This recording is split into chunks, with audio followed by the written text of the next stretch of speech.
So following on from episode 4, continuing with the door.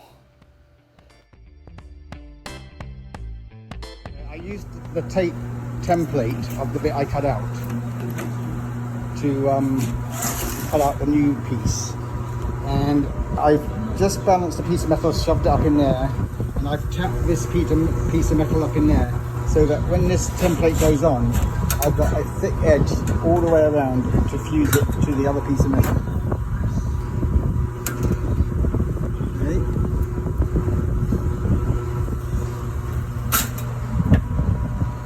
So I'm going like that.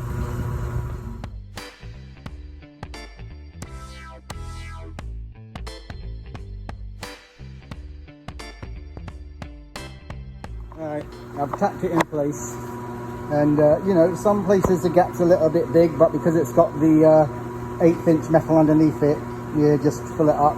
You just take your time and connect the dots, and when it's ground down, when it's finished, it should be pretty good. And yeah, I just cleaned it up with the sander and the wire wheel, just to keep the welding area nice and clean, because it will weld a lot better. And I'm just going to take my time, go around, and then hopefully when it's ground down, it will look like a really good repair.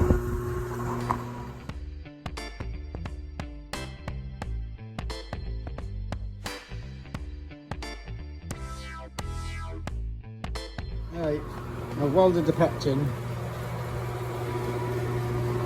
and yeah, it's about as good as I can make it, that big. Obviously there's going to be some filler on it, but that is one solid door now. I actually replaced the whole bottom of the door.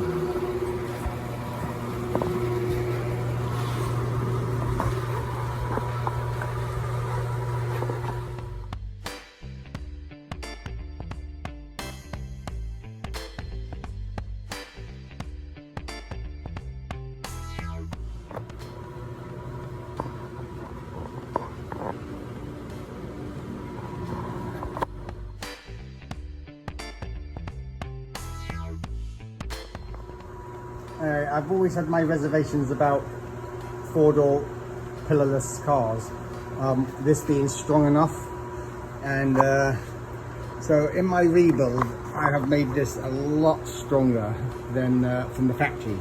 I've got a 3-inch channel in there with 1/8 inch plate welded to it, connected to the 1.5 by 1.5 1/8 inch, and I'm going to do steel plates down to here on each side, and then angle iron there and along the back. And on the outside, which is rusty, I've built this up on the inside with angle iron.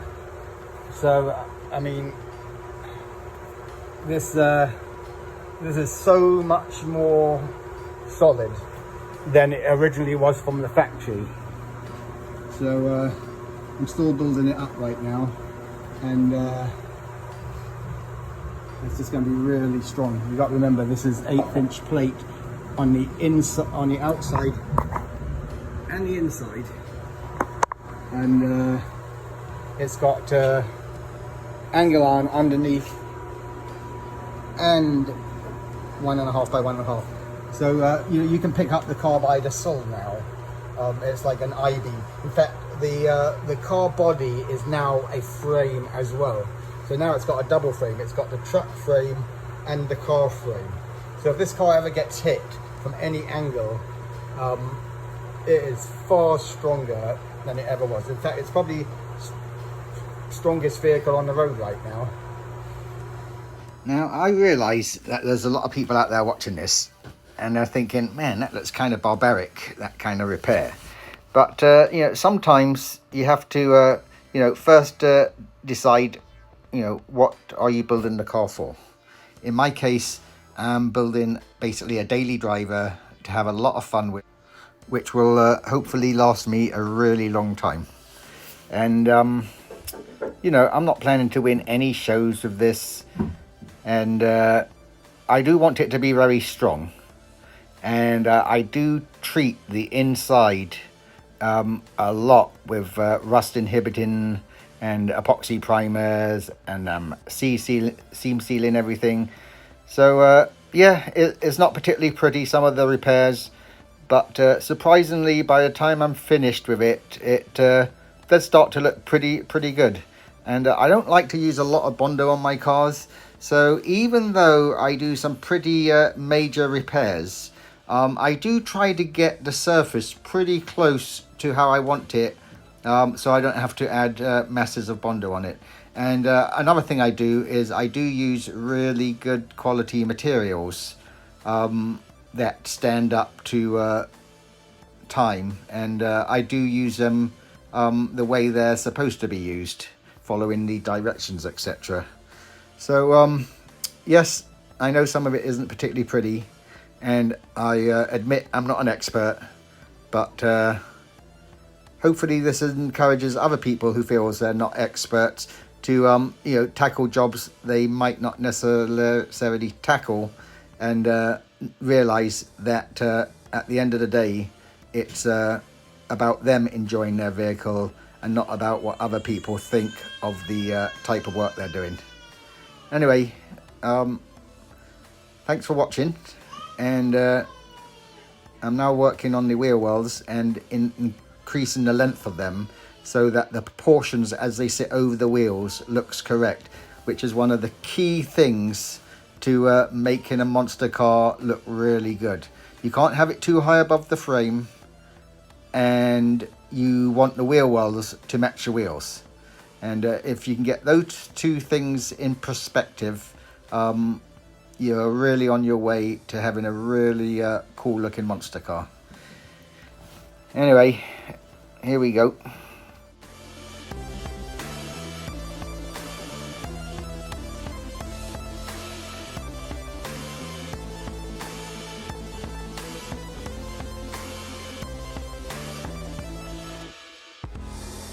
I had to cut off 1/8 of an inch of the whole edge of the door. When I got the car, that door was really tight fitting. I don't know why. I don't know if they put a new door skin on it at one time. I didn't do it right. But anyway, it was far too long. And for whatever reason, the only way I could make it fit was by cutting 1/8 inch of the door off, which obviously separated the whole seam. So it was actually, when you're welding on a very thin edge like that, it obviously doesn't make life easy. And I can't put Bondo on it because it'll just, the minute it gets tapped, it's just going to break. So hopefully I can grind that down so that the whole edge is still connected, and it looks good.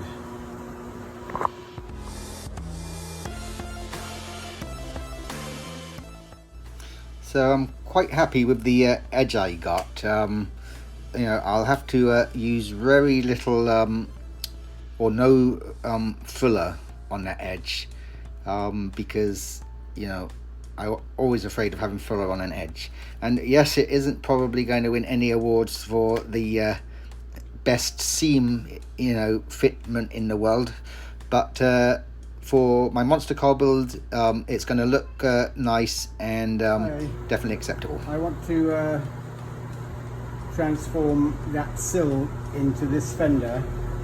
As you can see, it's a lot bigger. So I've cut that out, and I've made this plate up. And this plate, hopefully, is going to bolt to the bottom there and weld in there. And then by the time I've welded that and done this contour at the end, it should look pretty good.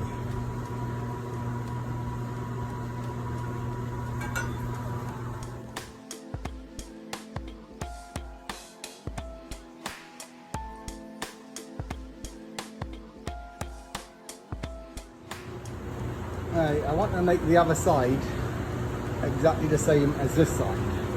So I taped some cardboard to here along this line. I cut a straight edge along this line, and then I taped it along here, and then I drew around it. And then I cut it out, And then I marked exactly where it was from these holes here. And I marked it with a little line. And I measured on the other side to make sure these holes were in the same position, and they were. So then I came around this side after cutting out the cardboard, and I taped it on and lined it up the same with the lines as I did on the other side.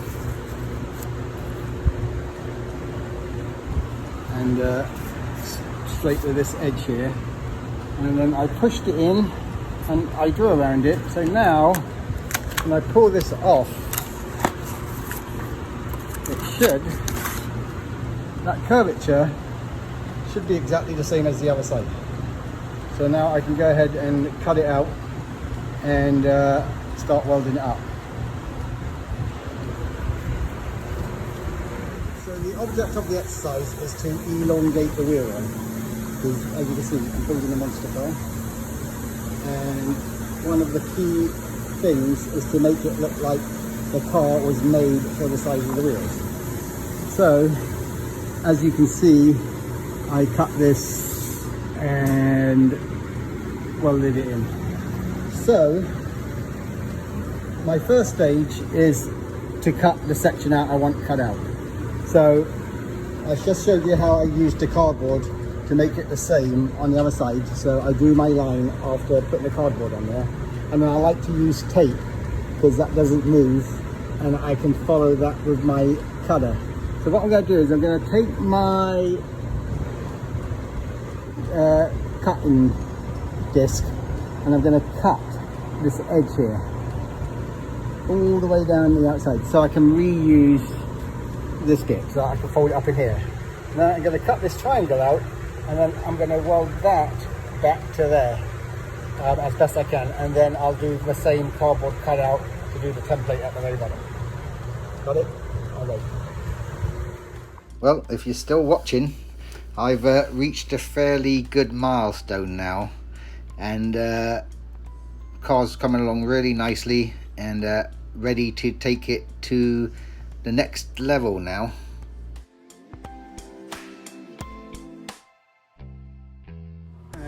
I've reached quite a good point now. I've basically done all the major fabrication of the car to the truck, all the body mounts, the main body repairs, fused the body to all the panels.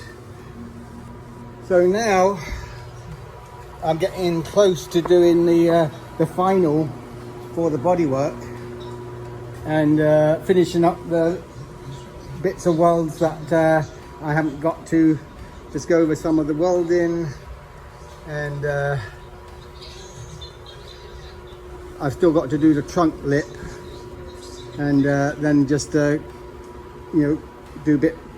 body work. It's got quite a lot of body work to do, so do the body work. And on the frame I have to mount the engine and transmission. I'll have to change the engine mounts on account and probably put in a Chevy engine in it. I have got a Mopar 360 in it, but I think my Chevy engine is the best bet with how it's set up.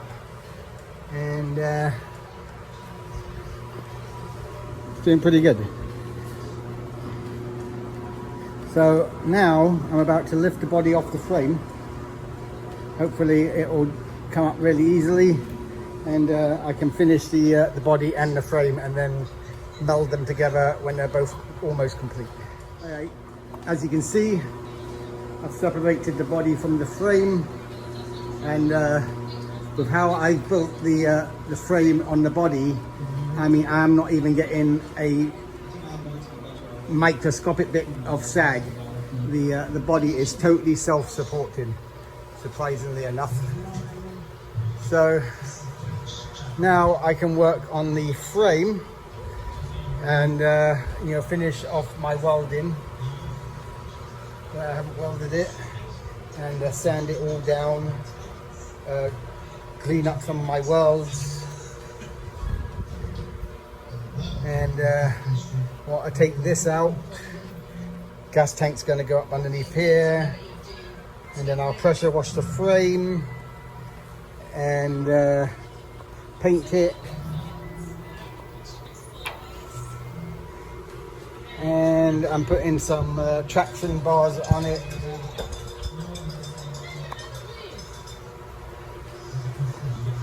And I'll mount my engine, transmission and gas tank. And I'll probably do the radiator once I merge it all. And then on the body, I want to weld a few more little panels on the inside to clean it up, finish some welding, curve these off or angle them, cut these, and just neaten it up. Probably do some more welding just to make it 100% strong. And I mean, as you can see, I mean, this is 100 times stronger than it ever was from the factory. I mean, you could never pick a car up by the sill normally, but the sills are like iron girders now. And I welded 2 of the mounting bolts in, basically so it lines up. I just line it up with those, slip it on, and then I can just wiggle the body if I have to, and put all my other mounts on.